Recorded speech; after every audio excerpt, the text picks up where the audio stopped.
Itu salah satu lagi problematika. Hasil laut kita melimpah, tapi kenapa Cold storage kurang. rakyatnya juga masih belum terlalu menikmati. Anak-anak bangsa itu banyak kok yang berprestasi, berpendidikan, cuma kurang dilirik aja. Ya kalian anak muda jangan cuma ngomong di media atau di mana doang, masuklah ke dalam, ubah dari dalam. Ya, karena kan pemuda itu kan keberlanjutan bangsa ini. Nah, kalau bukan kita yang muda siapa lagi gitu loh.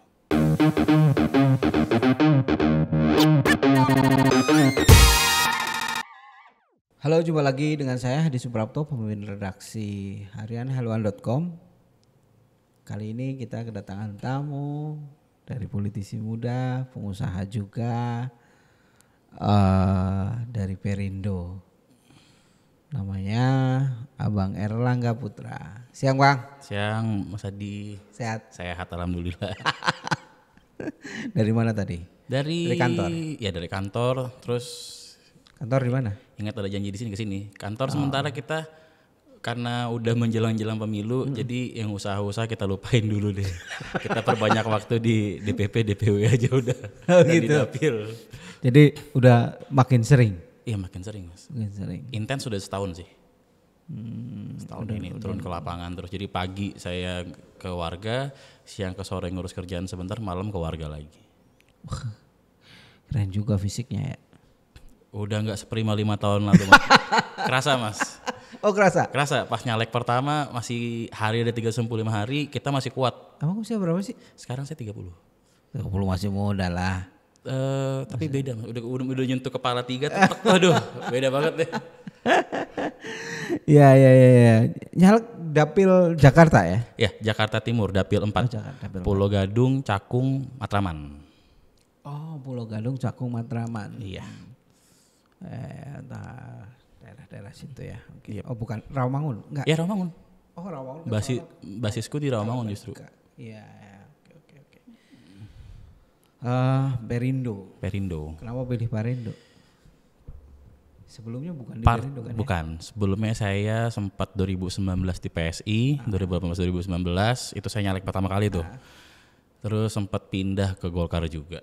Golkar. Karena kebetulan almarhum papa dulu Golkar kan? ya DPR RI dari Golkar. Golkar. Nah, sekarang milih ke Perindo Panggilan hati sih. pakai hati. Iya. Kenapa nggak di Golkar aja?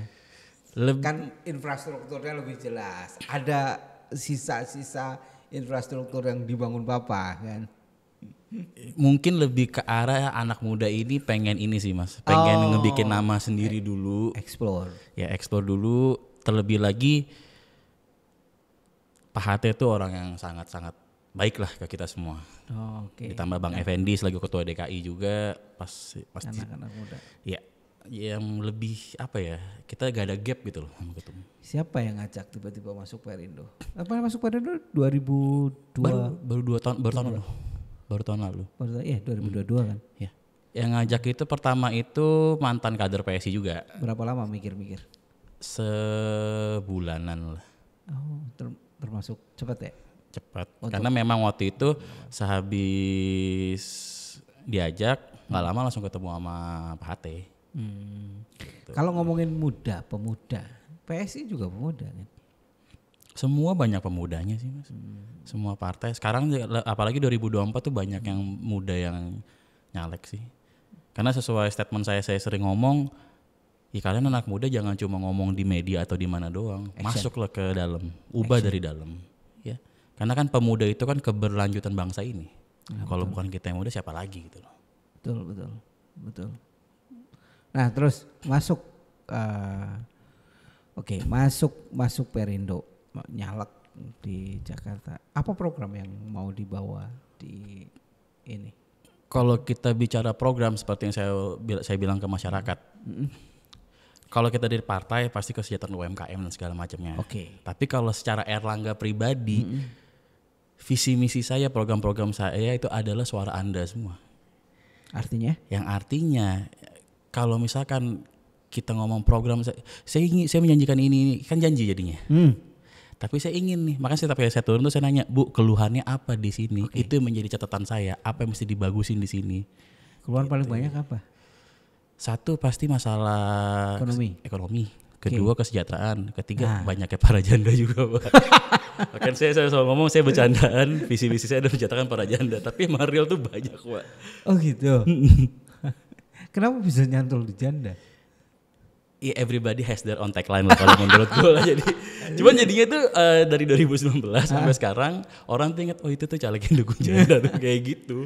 Bentuk dukungannya apa terhadap janda? Gini loh, banyak orang Kan nggak mungkin dinikahin semua. nggak mungkin, tapi kan namanya kita mesejahterakan di bahasanya mesejahterakan kan kita kan ya kita mau inilah apa lihat kayak apa sih yang bisa diberdayakan gitu loh, baik pelatihan apa segala macam, sebenarnya itu banyak banget yang bisa dilakuin oleh anggota-anggota atau caleg-caleg itu untuk ya Pak, namanya kita jadi pejabat begitu terpilih. Dari zaman dinasti Han dulu 3 kerajaan nggak ada pejabat itu yang miskin, Pak. Ya, Pasti berkecukupan. Ya apa salahnya kalau kita tuh memberdayakan orang-orang, kita membagusi mereka, kita mengasih pelatihan biar skill set mereka tuh naik gitu loh.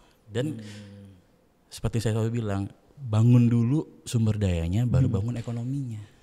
ya. Betul. Sumber daya dulu ya. SDM-nya dulu bangun, baru ekonominya dibangun. Pasti ngikutin. Kalau ekonomi yang dulu dibangun tapi sumber daya manusia nggak siap gimana? Ya, nggak jalan. Nggak jalan kan? Nggak jalan. Jadi ya, Oh, oke.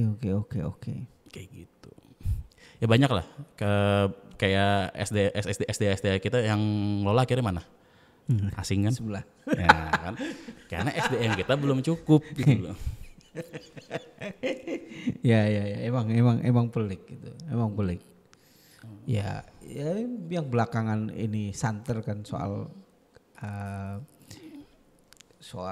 ya termasuk banyak perusahaan-perusahaan yang proyeknya harus ada orang asingnya gitu kan. Padahal kalau dipikir-pikir anak-anak bangsa itu banyak kok yang berprestasi, berpendidikan, cuma kurang dilirik aja. Itu aja sebenarnya. Berarti ada kesalahan ini dong.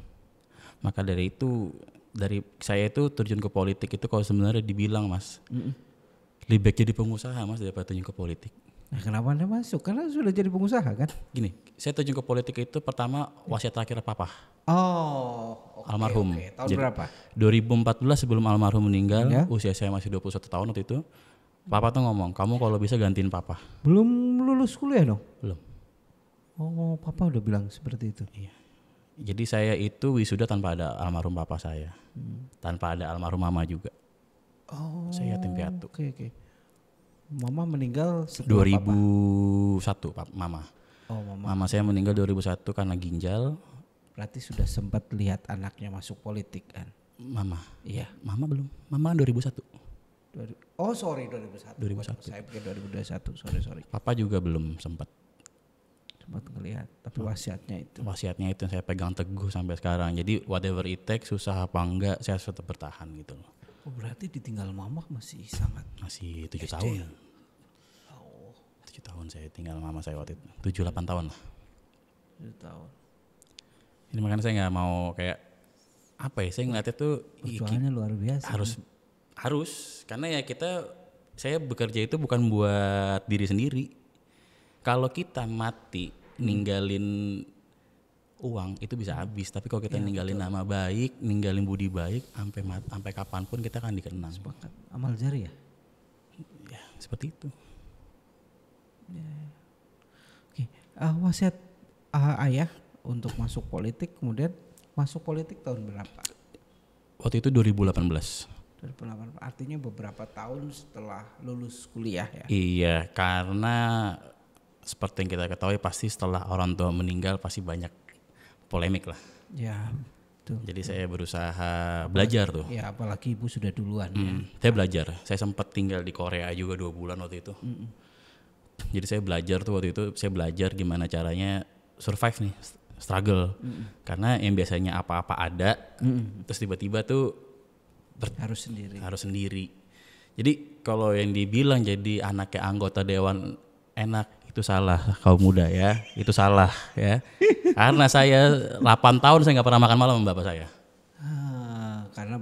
Karena papa waktu itu jadi anggota dewan 98 dari 98 sampai 2009, era-era baru. Era reformasi. Reformasi ya. gitu loh. Jadi kayak gak pernah sih saya makan malam, serius, gak pernah. Makan pagi itu juga kalau habis dari makam mami doang, habis itu kita makam mami sama makam kakak. Karena kakak saya itu meninggal setelah mami. 5 bulan setelah mami itu meninggal kakak saya. Tapi adik atau kakak yang masih ada? Kakak. Oh kakak. Masih ada kakak 2. Oh berarti 4 bersaudara. Iya 4 bersaudara. Oke. Berarti betul-betul ini banget ya, struggle ya.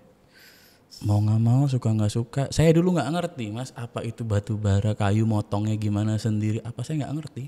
Oke. Akhirnya belajar sendiri. Oke. Warisan-warisan perjuangan yang dikasih ayah itu kayak misalnya itu sudah disampaikan belum? Artinya gini, ketika ayah itu kan sudah membangun semuanya ya. Betul. Membangun baik itu perkaderan dan mungkin bisnis juga. Betul. Apakah sudah diajarkan ke Ketika papa meninggal? iya waktu Belum. itu? Belum. Itu benar-benar ngeraba semua. Ngeraba semua. Tapi papa dari dulu itu selalu sistematis orangnya. Bahkan saya ketika minta komputer untuk kuliah, saya mesti jelasin dulu komputer itu tipe apa aja, segala macam. Bahkan ketika saya minta coba modal usaha selama saya kuliah waktu itu, harus pakai proposal. Dijelasin ini buat apa aja kepentingannya, ROI-nya berapa segala macam. Papa udah nerapin kayak gitu. Tapi secara gamblang kamu tuh harus seperti ini nggak pernah. Akhirnya nyebur sendiri, minum air sendiri, nyelam sendiri. Cuman seperti itu lagi, saya nggak mau. Saya anaknya Pak Muhayan nih datang, saya nggak mau kayak gitu, enggak. Nah, nyoba-nyoba bisnis tahun berapa itu? Sebenarnya saya usaha dari zaman kuliah udah. Zaman kuliah. Udah. Yang minta modal itu. Belum. Oh. Sempat waktu itu saya kalau dibilang ya jual es krim pernah. Oh. Nyoba semua. Jadi nggak manja juga ya jadi anak DPR. Saya pikir pulang pergi sekolah diantar Alphard. SMP SMA iya. SMP SMA iya, saya ngerasain masih ngerasain. Cuman after that ya pas udah kuliah kalau misalkan diantar supir mulu kan malu juga. Malu. Dan jatuhnya manja banget sih. Sama satu nggak bisa pulang malam. Gitu doang, nggak bisa pulang malam. Usaha pertama kali bikin apa? Itu jualan es krim. Jualan es krim. Saya import es krim dari luar, Ben & Jerry's tuh. Jadi itu nggak ada di Indonesia waktu itu. Jarang. Saya jualan itu. Terus lemparnya? Saya cuma untung tuh 15.000 sampai 30.000 satu pin. Tapi kan berapa ini? Lemparnya kemana? Person to person. Oh, bukan ini. Word of mouth. Oh. Karena waktu itu kan zamannya BBM tuh. Nah itu kita broadcast terus. Ya alhamdulillah laku sih. Kebanyakan yang beli cewek. Alhamdulillah. Tapi bayar kan? Bayar. Kadang-kadang beli cewek terus nggak bayar. Kadang ada kasihannya juga, cuma enggak lah. Ini ya itulah lika-liku usaha apa segala macam saya udah ngerasain lah pahit manisnya, ditipu teman sendiri, dimakan teman sendiri. At the end ya namanya kita orang baik pasti ada aja yang bantu sih. Oh gitu. Baik apa enggak orang itu kan dua sisi. Oke. Sampai ke tahapan menjadi anggota HIPMI itu kan nggak mungkin kalau usahanya nggak jalan terus. Selain es krim terus es krim sampai ke batu bara ya tadi. Sempat batu bara karena kan papa kan Kaltim dulu. Oh, oke. Pada Kaltim sempat main ikan juga sampai sekarang ikan sih masih berjalan karena kakak keluarga semua main ikan. Di mana tambak? Saya ada cold storage di NTT. Woi. Karena saya punya kakak nikah sama orang sana. Orang Kupang. Itu bisnis cold storage masih belum banyak ya? Banyak sih mas. Banyak cuma belum dilirik aja.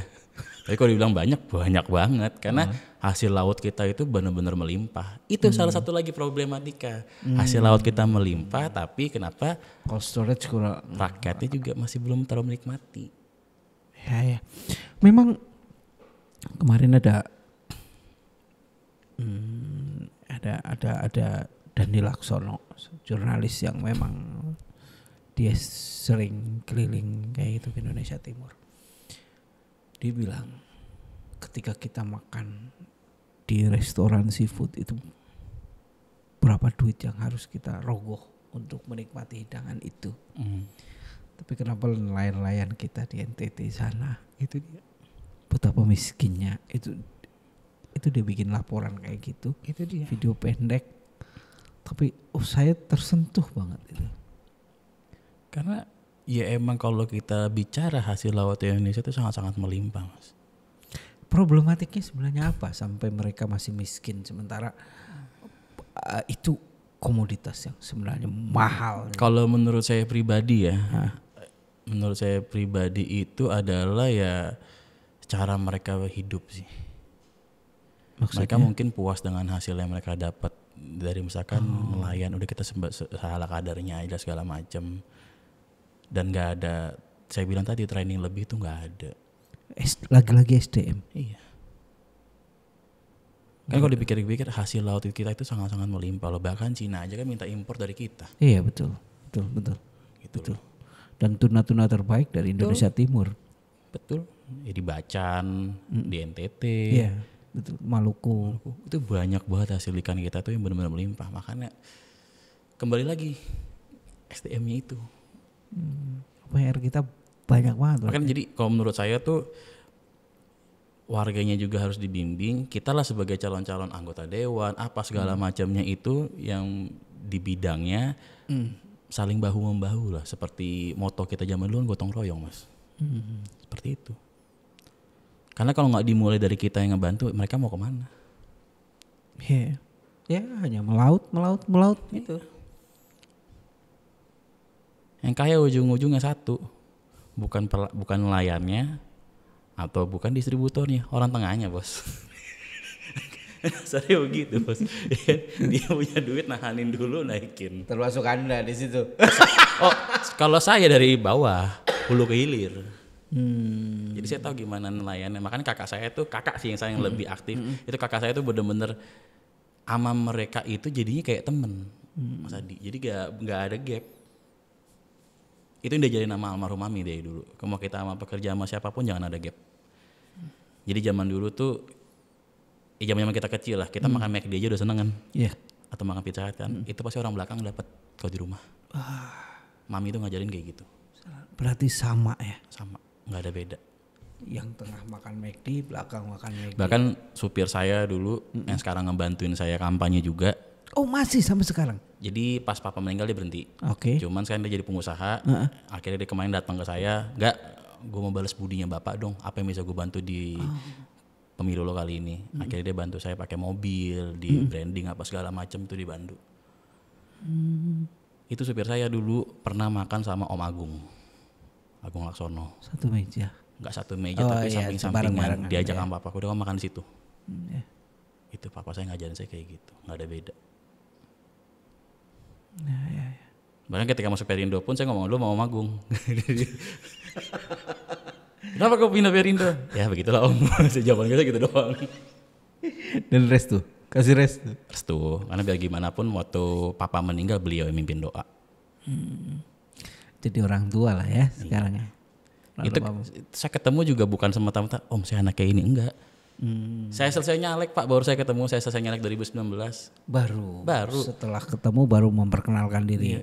Iya saya dari PSI mau pindah masuk Golkar, saya dulu caleg Jakarta Pusat bla bla bla bla. Oh iya Om, saya kebetulan anaknya almarhum Muhayan, baru dia ngeh di situ. Ini dulu saya pernah ketemu waktu kecil, mungkin gitu kan ya. Iya. Om Akbar pun juga seperti itu. Jadi saya nggak mau sempat-sempat, gue anaknya ini nih, gue minta bantuan dong, nggak mau. Dan sebenarnya kalau di Golkar lebih enak kalau memakai nama orang tua. Karena pasti tokoh-tokoh sekarang kan masih kenal lah. Bahkan sampai kemarin pun keluarga pada ngomong, kamu kenapa nggak nyalek di Samarinda aja? Golkar. Iya. Apapun partainya. Cuman saya bilang, saya gede di Jakarta, seenggaknya saya harus benahin Jakarta dulu. Samarinda itu kampung bapak ya? Ya, papa asli Samarinda. Dapilnya papa juga dulu Kaltim. Iya, Samarinda. Kenapa ditinggalkan? Itu nggak sayang. Mungkin nanti atau beberapa saat ke depan. Saya fokus karena saya gede di Jakarta, saya mau benahin Jakarta dulu. Ada usaha di sana? Sekarang? Sekarang enggak.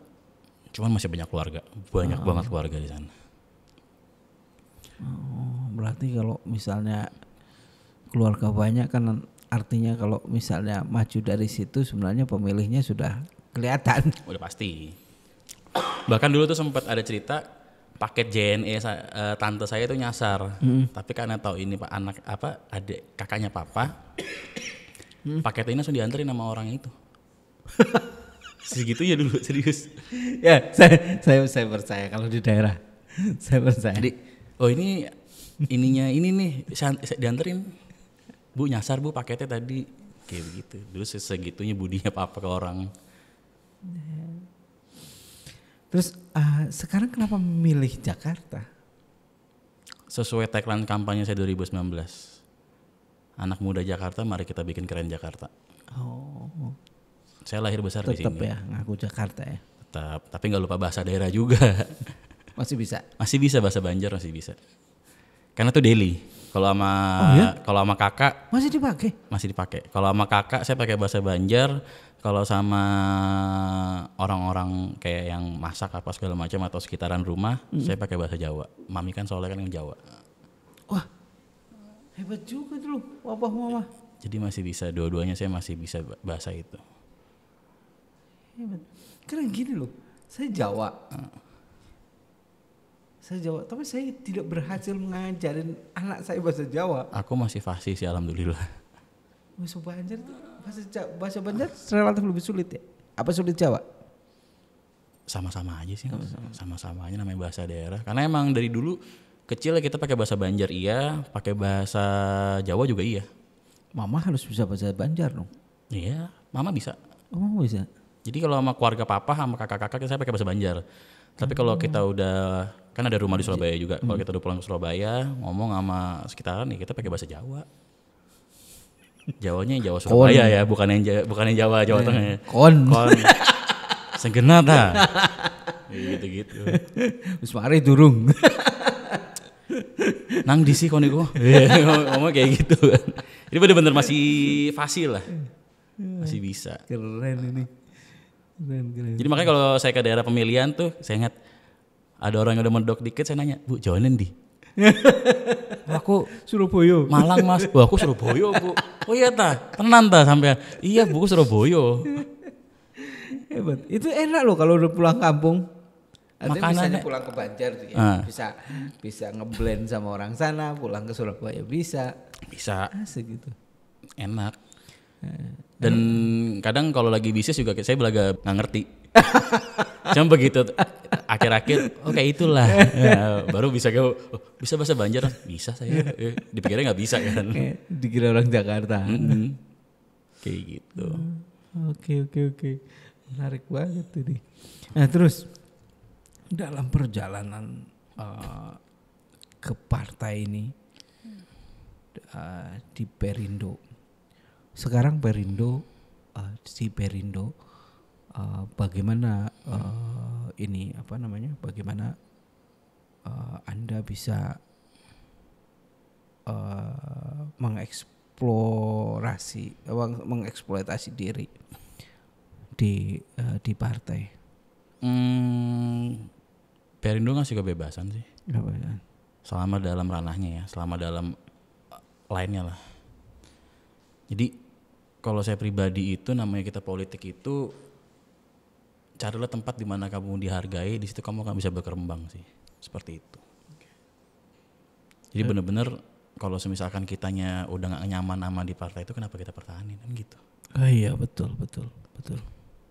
Seperti itu. Jadi pas kita di Perindo ya udah jalanin aja lah, ikhlas aja legowo. Dan saya belajar banyak banget di sini. Apa yang gak saya temuin sebelumnya. Gimana saya itu kalau di organisasi Mas izin kalau udah satu tuh saya tuh 100% lah.